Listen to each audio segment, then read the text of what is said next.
ऐसी ही एक कहानी है इंद्र की पत्नी सिची की, जिन्होंने शक्तिशाली राक्षस राजा बलि के खिलाफ युद्ध के दौरान इंद्र की कलाई पर रक्षा के लिए एक धागा बांधा था।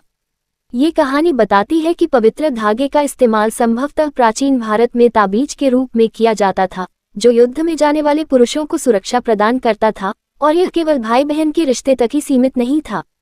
भागवत पुराण और विष्णु पुराण की एक और कथा बताती है कि कैसे भगवान विष्णु ने राजा बलि को हराकर तीनों लोकों पर विजय प्राप्त कर ली, जिसके बाद राजा बलि ने भगवान विष्णु से अपने महल में रहने का अनुरोध किया। भगवान विष्णु की पत्नी देवी लक्ष्मी इस व्यवस्था से सहमत नहीं होती हैं और राजा बलि को राखी बांधकर अपना भाई बना लेती हैं। इस भाव से प्रभावित होकर राजा बलि उनकी इच्छा पूरी करते हैं और लक्ष्मी भगवान विष्णु से घर वापस आने का अनुरोध करती हैं। एक अन्य कहानी में गणेश की बहन देवी मनसा रक्षाबंधन पर उनसे मिलने आती हैं और उनकी कलाई पर राखी बांधती हैं। इससे गणेश के बेटे शुभ और लाभ प्रेरित होते हैं, जो रक्षाबंधन उत्सव में भाग लेना चाहते हैं, लेकिन बहन के बिना खुद को अकेला महसूस करते हैं।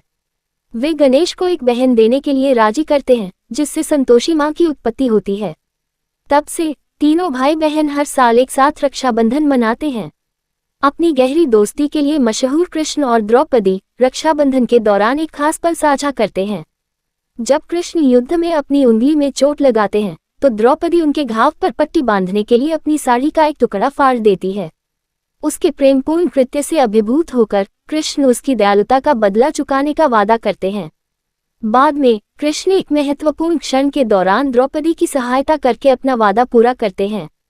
इसके अलावा महाकाव्य महाभारत में द्रौपदी ने कृष्ण को राखी बांधी थी, इससे पहले कि वे युद्ध के लिए रवाना होते। इसी तरह पांडवों की मां कुंती ने अपने पोते अभिमन्यु को युद्ध के लिए रवाना होने से पहले राखी बांधी थी।